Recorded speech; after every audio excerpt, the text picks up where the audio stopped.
மக்களுக்காகவே தொண்டாற்றி வரும் PK groups அறக்கட்டளை மற்றும் அதன் நிறுவனர் PK குமார். தென் சென்னை மாவட்டம் ராமபுரத்தில் இயங்கி வரும் PK குரூப்ஸ் அறக்கட்டளை மக்களின் குறைகளை தீர்த்து வைப்பதில் முன்னோடியாக விளங்குகிறது.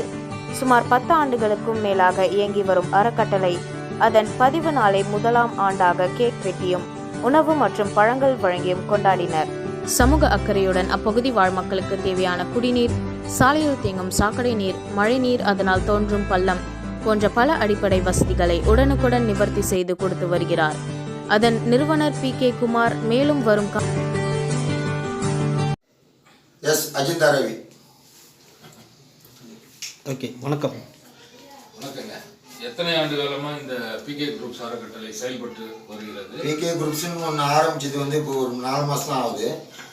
ஆனால் 2006 இருந்தே நாங்கள் இதை செயல்பட்டுக்கு தான் வரோம். நல்ல உதவிகள், ஏழை எளியவர்களுக்கு உணவு வழங்குறது, இது மாதிரி திட்டங்களை நாங்கள் தொடர்ந்து பண்ணிட்டு தான் வந்தோம். இந்த கொரோனாவில் கூட நாங்கள் அரிசி, பருப்பு, சாப்பாடு, துணி, மணி எல்லோருமே நாங்கள் ஒன்று இணைந்து, அதாவது நண்பர்கள் எல்லாம் ஒன்று இணைந்து எங்களுடைய பகிர்ந்து கொண்டு இந்த நிகழ்ச்சியை நாங்கள் செய்து கொண்டு வருகிறோம்.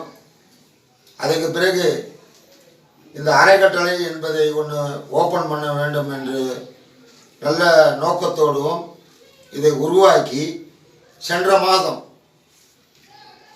சட்டமன்ற உறுப்பினர் அருமை சகோதரர் பிரபராஜா திறந்து வைத்து காசிமுத்து மாணிக்கம் கண்ணன் அண்ணன் அவர்களும் ஏசி தனபால் அவர்களும் குற்றவிலக்கு ஏற்றி வைத்து தொடங்கி வைத்து விட்டு போயிருக்கிறார்கள். நெக்ஸ்ட் கேள்வி. முதலாவது ஆண்டு விழாவில் என்ன நலத்திட்ட உதவிகள் கொடுத்தீங்க? விழா சிறப்பாக நடந்தது, அதை பற்றி கொஞ்சம் சொல்லுங்க. முதலாம் ஆண்டு எங்களுடைய நோக்கம் இல்லாத ஏழைகளுக்கு, வயிறு பசியோடு இருக்கும் ஏழைகளுக்கு உணவு வழங்க வேண்டும் என்ற காரணத்தினால் சுமார் ஒரு 400 பேருக்கு இந்த உணவுகளை இன்று முட்டை, பழம், சத்துள்ள பொருள்களாக இன்று வழங்கப்பட்டிருக்கிறோம்.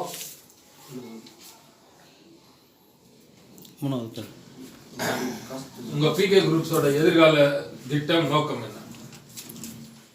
இப்போ பார்த்தீங்கன்னா இந்த முதலாம் ஆண்டிலேயே வளர்ச்சி இல்லாதவருக்கு, அந்த உடல்நிலை சரியில்லாதவருக்கு, மூல வளர்ச்சி இல்லாதவருக்கு எங்களால் முடிஞ்ச உதவி இன்று 5000 ரூபாய் அவருக்கு வழங்கப்பட்டிருக்கோம். இது மாதிரி பலவர்களுக்கும் உதவி இந்த அறக்கட்டளை செய்யப்படும். இந்த 137வது வார்டு ரொம்ப ஏழை எளிய மக்கள், ரொம்ப சூளைப்பள்ளம், காந்நகர் இந்த பகுதியில் இருக்காங்க. அவங்களுக்கெல்லாம் கல்வி உதவி, மருத்துவ உதவி, இது போன்ற உதவிகள்லாம் எதிர்காலத்தில் செய்வீங்களா? கண்டிப்பாக மருத்துவ உதவி ஏற்கனவே செய்து இருந்தோம். கல்வி உதவி இப்போ தொடங்குறோம். நாங்கள் எங்களால் முடிஞ்ச உதவி, அதாவது நாங்கள் அந்த அளவுக்கு வெளியிலிருந்து பரிசு வாங்கி இந்த நிகழ்ச்சியை நாங்கள் நடத்துவதில்லை.